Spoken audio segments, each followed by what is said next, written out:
Sampurasun Barai Cakra. Sebelum dongengnya dimulai, jangan lupa subscribe, tekan tombol lonceng, terus ditunggu juga nih like dan komennya.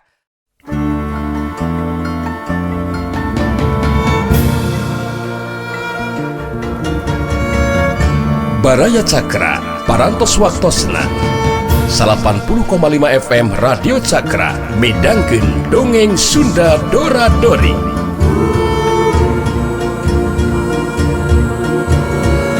Simkuring sapara kanca ngahaturkeun wilujeng ngadangukeun.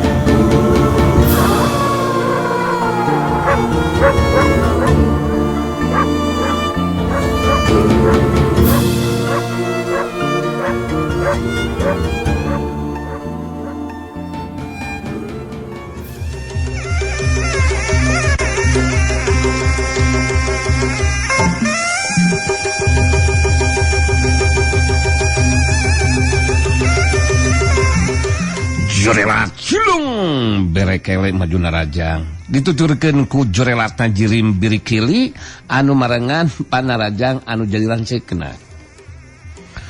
Datang panarajangna berekele sabetan bedogna ngarah kana beheung lawan. Rasanti rekat nakis ku pedangna. Sok hiuk barasa terang. Disusul ku panarajang birikili bedogna ngarah kana beuteung lawan. Rasanti narik badana saeutik ka tukang bari nakis bedog. Sok hiuk bahasa terang. Giliran Rasanti anu malas narajang sabetan pedangna pilih genti ngarah kana anggota badan lawan. Barekele jeung birikili karageteun. Duana tingkah rajeng laluncacan. Hiuk berasa gajleng. Barekele jeung birikili anu ngagajleng mundur ka tukang pada marancuh kentang tunganana. Duanana ngarasa kaget anu lain dikieuna.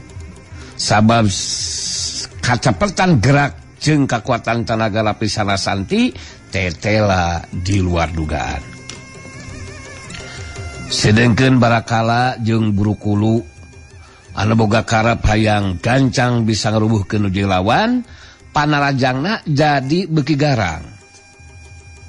Datang panarajang Burukulu, sauhyuk dari deug plos. Sandika anu malas narajang di luar dugaan lawan, panarajang leungeun katuhu Sandika ngahantem dadana Burukulu. Dari deug sonton hiuk cebrot Burukulu ngageronahankan nyeri bari ngadalig deug menurut sababaraha ringkah ka tukang. Datang panarajang Barakala gancang Sandika nyingkahan panarajang lawan ngagunakeun jurus balaga digdeugna. Sok hiuk dalig deug plos. Saterusna malas narajang ngagunakeun jurus bayu panglumpuh anu ngutamakeun kana kacepetan gerak. Ngajadikeun Barakala geus sempet ngabendung jeung nyingkahan panarajang lawan, tajongan suku katu Sandika ngahantem kana kekemplong lawan. Sat hiuk segan kuat ajar hieu. Barakala ngageronahankan diri bari ngabangkieu mundur salabarengkah ka tukang. Meh dina waktu anu bareng Burukulu jeung Barakala pada marancukeun tangsunganana. Barakala jeung Burukulu jadi ngarti kamampuan anu dilawan tetela teu bisa dianggap enteng. Duanana langsung nangtukeun sikapna dina neruskeun tarungna kudu ngutamakeun atawa ngagunakeun pakarang bedogna. Duanana pada maresat bedogna masing-masing. Duanana pada ngawangun deui pasanganana. Barakala neuteup ka Sandika betus nyarita. Perhatikeun ku si laing Sandika. Dewek duaan dina neruskeun itarung bakal ngagunakeun bedog deuleu sia. Sanajan si laing geus mampu ngasukeun panarajang kanu dilawan, tapi dina ngalawanan ulin bedog dewek. Wah, si laing bakal kawalahan Sandika. Oh nya bener sagedeng di mana oi. Bakal mandi getih sakawadanganku sawatan bau aing sia. Rajar. Sadika jangan kehen. Mending kene ngaku we ele sete daripada papelekuk mas ya. Andika duaan kudu ngarti. Masih kumaha kehen? Dengekeun heula. Eta dua bedog anu bakal digunakeun ku Andika cantang tu bakal ngajamin anu jilawan kawalahan. Leuwih hade buktikeun ku Andika sepikeun ka mana kahebatan ulin bedog Andika duaan teh sok barakala jeung Burukulu bukti kahudang amarahna harita ting cuelat nguruna Rajang. Angin sameran Panarajang sebetan bedogna lebak kuat karena badan lawan. Sandika nu geus sayaga diri harita leuwih ngaronjatkeun ilmu pangenteng badana ngagunakeun jurus bayu panglumpuh ulin karuhunan ngajadikeun jirimna jojorelatan di antara sabetan dua bedog lawan.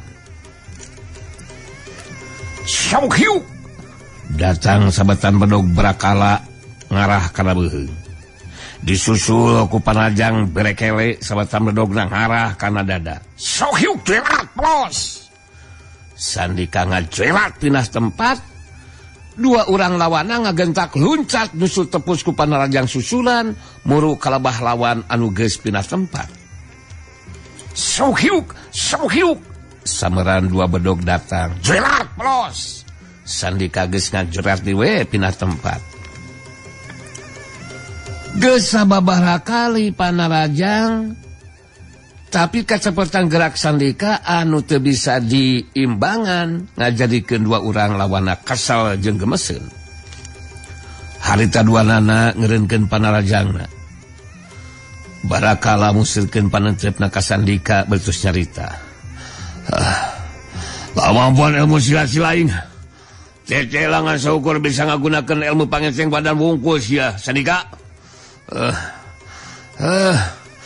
Terus nyingkahan Panarajang nu jilawan sia. Bari teu boga kamampuan pikeun malesna Rajang. Ilmu nahaur kitu patut sete. Burukulu milu nyambungan kana carita nu dilanceukna. Mana ari ngasukur bisa nyingkah Panarajang wungkul. Cokolu tarung atuh we. Sandika. Aduh arek we, satalungna sete. Sandika serius dik mari ngajawab. Andika duaan sakuna mah ngarti nya. Kangaranan tarung mah masing-masing bebas pikeun ngagunakeun kamampuan dirina sewang-sewangan.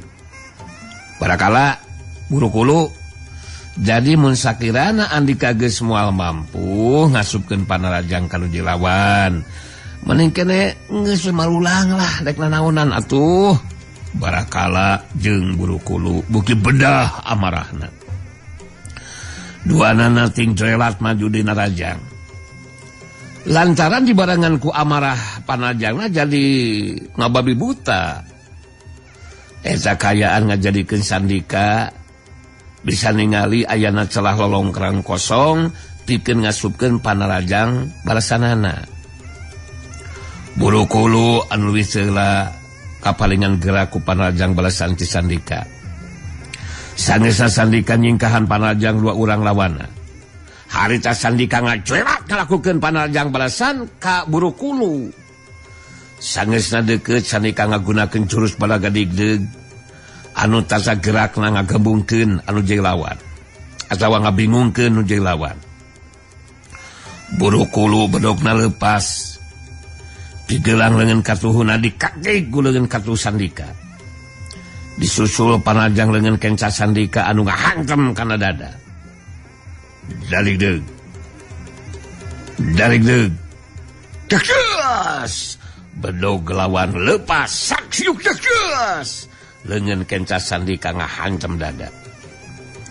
Burukulu ngabangkieung mundur sababaraha lengkah ka tukang. Kajadian saterusna Sandika ngajelat nuturkeun badan lawan.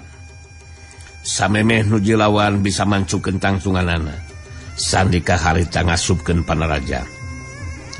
Dengan katus Sandika ngahantem karena dada Buru-Kulu disusul ku jejekan karena beteungna ngajadikeun Buru-Kulu ngajengkang oleh abad tukang. Panarajang karena dada disusul jejekan karena beteung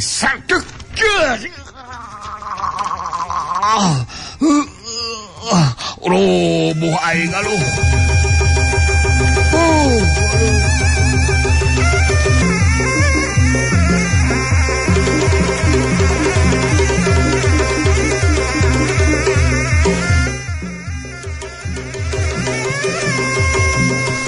Buru-Kulu ngageronahan ka jeri bari ngajengkang oleh abad tukang geus teu bisa ngajaga deui kasaimbangan badana.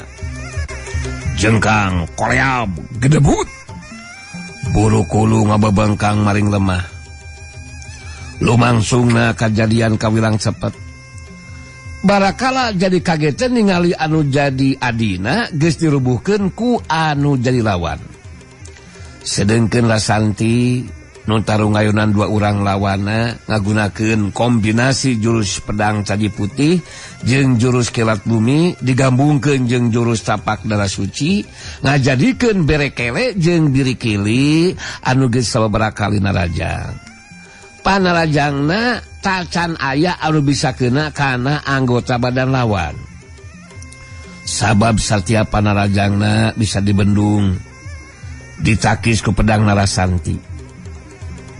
Malah kumindangna bedog birikili bantok jeung pedang caji putih ngajadikeun bedogna teu bisa ngimbangan deui kaampuhan pedang nu jadi lawan. Waktu sabetan bedog birikili dicakis ku pedang Rasanti, harita bedog lawan jadi potong dua bagian. Sokyuksan basa tang beletok. Birikili kageteun ningali bedogna potong. Samemeh leungit kakagetna harita dampalengan kenca Rasanti anu ngagunakeun jurus tapak darah suci ngahantem kana dada lawan ngajadikeun birikili ngajengkang oleh abad tukang. Sakyuk subret ini lupuh.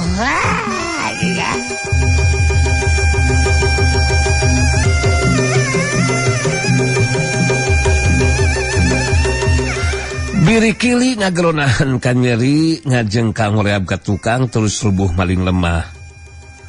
Lumangsung kajadian ngagetkeun berekele sabab kawilang cepet gerakan Rasanti ngajadikeun manehna teu sempet ngalakukeun tindakan naon-naon. Rasanti mancuh dina tangtunganana nyelang ngararet ka tempat calungna Sandika anu jadi buah hatena. Katingali Sandika geus ngarubuhkeun saurang lawana kali tinggal ngayunan Barakala. Bari merhasikeun uji lawan harita Barakala ngomong dina jero hatena, anjing edan bener-bener luar dugaan kemampuan ilmu silat si Sandika.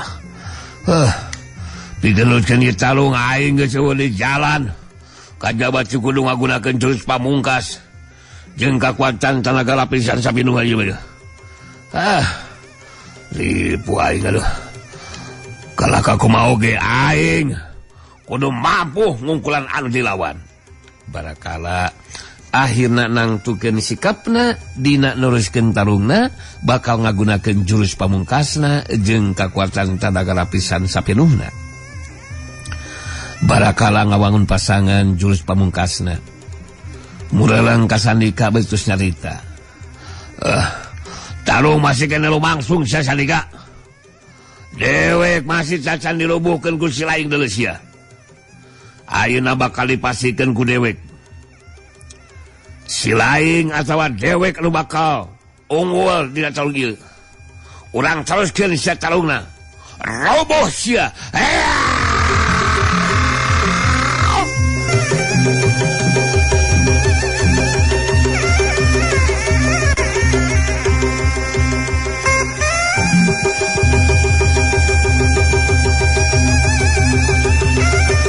Surela culung kalayang.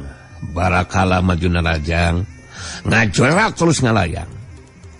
Sandika ngimbangan nuju lawan harita ngajorat terus ngalayang mapag panajang lawan. Dina kayaan pada tenapakana lemah. Tarung lumangsung. Masing-masing pada ngagulakeun ilmu silatna pikeun ngasupkeun panarajangna ka nuju lawan. Oro kaya kecepatan gerak jeung kekuatan tenaga lapisan Sandika leuwih punjul tibatan nuju lawan. Sok yukiluk plos. Sabetan bedog lawan anu ngarah kana beheung bisa disingkahan ku Sandika. Gese waktu sababaraha detik disanggeusna nyingkahan panajang lawan. Harita panajang leungeun katuh Sandika ngahantem kana dada lawan. Sakyuk jeblot geus. Disusul ku sodokan leungeun kensakana beuteung lawan sakdak ngek geus. Jadah. Waduh ai geloboh ya anjir aduh. Barakala ngagerunahan ka nyeri. Bari ngajengkang oleh abad tukang terus ngalayang turun. Koleam, kalayang, gedebut. Barakala rubuh, ngagedebut maring lemah. Sandika ngalayang turun terus napakana lemah. Sandika mancur dina tangtunganana, nyelang ngaralet ka tempat saluna Rasanti nu jadi buah hatena. Katingali berekele geus mimiti kadeseh ku anu dilawan. Bedogna potong jadi dua bagian. Sangeusna sababaraha kali bantok jeung pedang caji putih. Sakyuk, sakyuk berasatrang, berecok. Meh bareng jeung potongna bedog lawan. Harita dampalengeun kencara Santi nu ngagunakeun jurus tapak darah suci ngahantem kana dada lawan. Sakyuk terbedes. Dipungkas ku tajongan kana iga burung lawan. Sakit geus.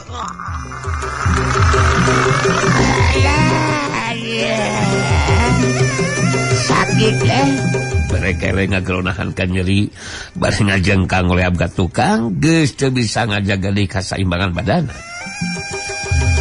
Jengkang koleam kebut berekele rubuh maring lemah. Barakala anu pangheula nangoneal hudang terus sengkat nangtung. Saterusna nitah katilu urang adina sina carangkat nangtung. Burukulu jeung berekele katut birikili carangkat nangtung. Terus calamperkeun ka tempatna Barakala. Sedengkeun Rasanti anu harita nangtung ngarendeng jeung Sandika pada merhatikeun ka opat setan papandayan keur sumengir nahan ka nyeri. Rasanti leuwih heula nyarita. Opat setan papandayan Andika opatan kudu ngarti.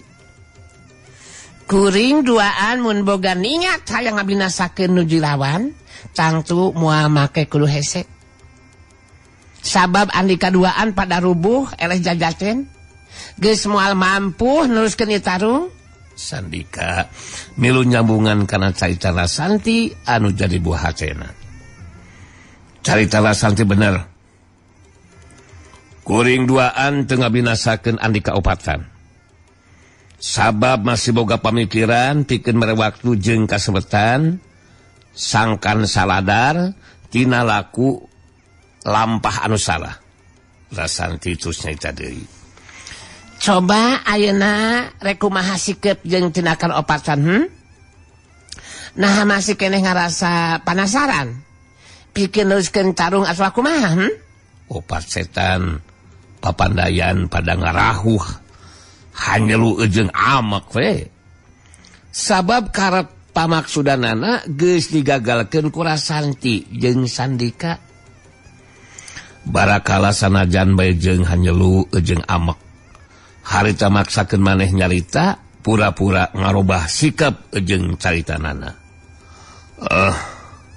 Nu dicaritakeun ku Rasanti jeung Sandika memang bener. Alah, dewe kawakilan nu jadi adi rumah saeleh jajaten geus teu untu panus kene tarung. Dewek opatan bakal babalik pikir geus moal rek ngalakukeun tindakan. Geus moal ngalakukeun kasalahan. Ayeuna dewek opatan sejak pamitan pikir ninggalkeun ieu patempatan. Geus kitu mah opat setan papandayan terus arindit ninggalkeun eta patempatan. Dina sajroning lempang barakala masih ngagremet dina jero hatena. Boga pamikiran rek minta bantuan kanu jadi guruna anu nalah Bah Margarung. Anu geus rila ninggalkeun dunya kajawaraan. Cicing di tempat anu mencil jauh ka pilemburan. Tunda anu kacarita caturkeun Nang Bule jeung Manggali anu keur lumampah reka kampung Kawaluyaan lantaran kapentingan di jalan. Harita Nang Bule jeung Manggali milu monok di salah saji imah warga anu adalah kampung Binangun. Pribumi teh salaki pamajikan nu geus aya umuran. Salakina adalah Mang Rasjam, sedengkeun pamajikanana adalah Bi Emin. Sagesna saling wanohkeun diri masing-masing. Lantaran acan tarunduh, harita opatana terus ngalobrol. Bi Enin atau Bi Emin harita anu keur cumarita. Terus terang bibi jeung si Mang mah dina sajroning narima Ujang, Kasep jeung Manggali ngiring teu naonnya istilahna mah. Ngiring monok teh ari hate mah rada keketegan ieu teh. Inggis aya cak-cak bodas anu nyarita tepuguh ka pupuh ieu lembur. Da pupuh lembur anu ayeuna mah beda jauh jeung Ki Armanta, pupuh lembur anu ti heula. Nu diganti secara paksa lantaran diancam rek dibinasakeun ku opat jagona Tuan Willem. Poho deui sahateyanya ngaranna eta opat jagona Tuan Willem teh manehna. Bi Emin ngareret ka Mang Rasjam nu jadi salakina nu diretus carita. Sakatelang Mang eta opat jago kapercayaan Tuan Willem teh. Jandarana bae daeng silaba si Badik Sakti. Terus Sin Ciniang si Pedang Langit pendekar wanita Tiongkok. Terus Rojali si Golok Bayangan. Jeung Sambada si Baliung Maut. Sababaraha poe katukang opatanan adalah sang kadieu. Saterusna ngancam kaki Armanta pupuh lembur. Kudu gancang nyingkah di kampung Binangun. Mun teu gancang nyingkah bakal dibinasakeun jeung kabeh kulawargana. Kapaksa Ki Armanta jeung keluargana teh arindit. Saterusna eta nu opat jagoan Tuan Willem teh mercayakeun ka anggota barisan Willem Kencamali Jaya. Anu ngaran Prandika si heulang wesi. Jago ngora ngagantikeun Ki Armanta jadi pupuh lembur. Kitu tah Manggali, Ujang Kasep, Manggali anu leuwih jeung nyarita. Ahai.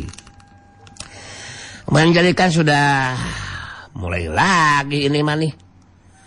Cara yang dilakukan seperti pada waktu almarhum Ki Warangkas. Terus bagaimana menurut pendapat Bibi ya tentang pupuh lembur yang sekarang teh sikap dan tindakannya Bi?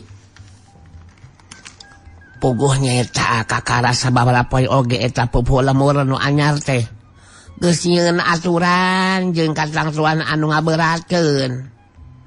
Malah bisa nyangsalakeun sakabeh warga panggeus lembur.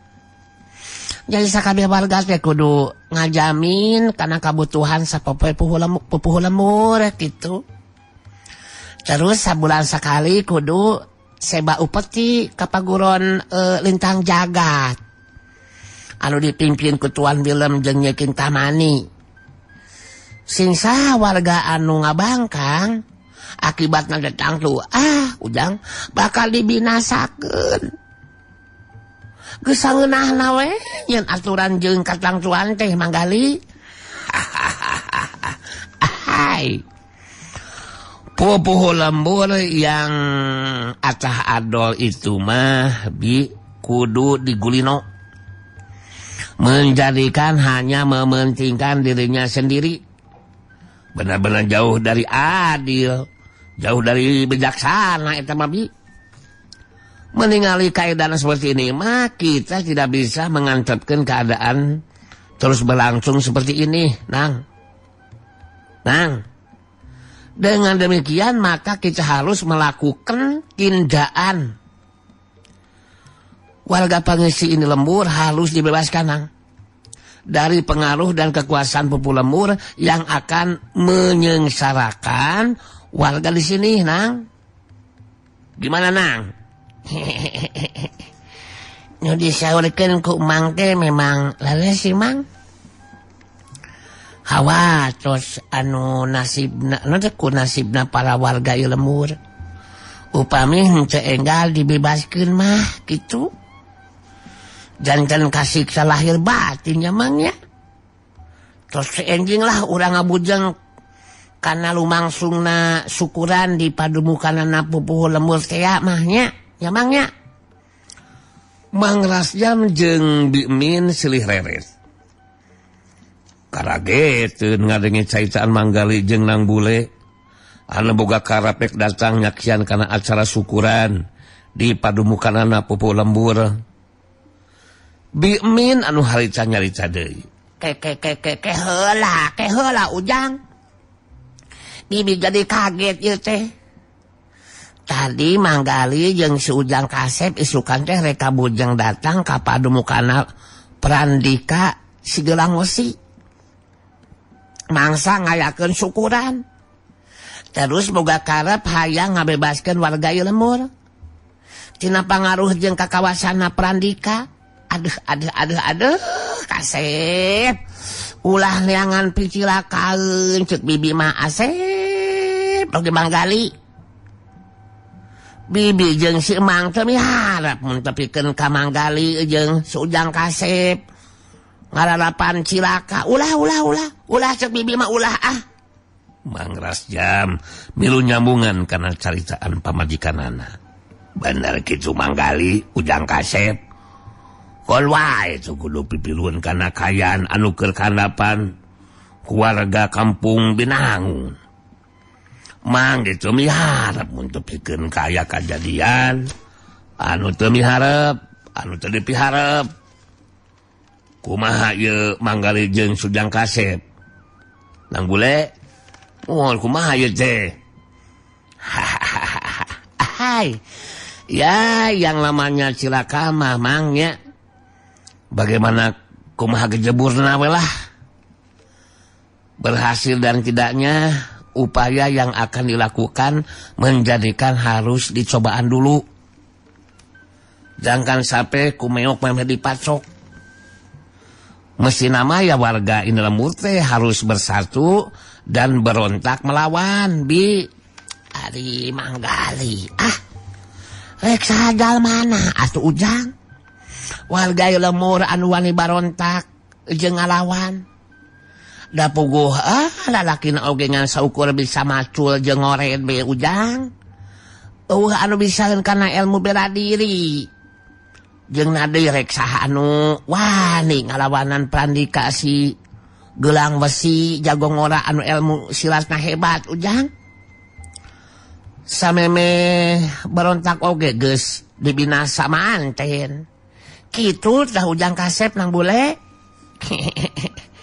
Mohon atas sekali kitu mah bi. Daya lepatna upami abdi duaan dinten enjing teh bade nyobian ka tempat lumangsungna acara syukuran teh bi. nya sanu terang labilah Prandika biasa diajakan ngobrol di pasian pandanganku abi duaan kitu Bi. Dina poe isukna sangeusna beres mandi jeung sarapan harita ku pribumi dibejakeun ngeunaan lebah-lebahna padumukan pupuh lembur. Geus itu Manang Bule jeung Manggali terus indit reka padumukanna Prandika.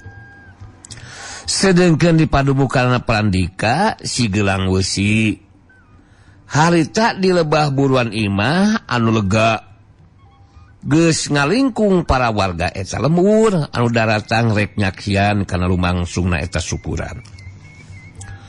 Di lebah tempat anu khusus aya 5 kursi kayu keur tempat yukna Prandika jeung 4 urang jago kapercayaan Tuan Willem. Para warga sok sanajan kapaksa harita pada daratang sanajan teu kabihanana kituna teh lantaran geus diancam ku Prandika kudu bisa datang nu teu bakal narima kana akibatna. Prandika si Gelang Besi harita keur ngabagiakeun kadatangan 4 jago kapercayaan Tuan Willem nyaeta Daeng Silaba, si Badik Sakti jeung anu sejena.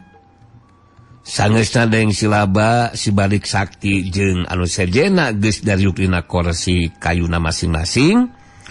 Harita Prandika si Gelang Besi cengkat nangtung maju sababa lengkah ka hareup langsung muka eta acara. Bari dangah buka dada harita Prandika si Gelang Besi terus cerita.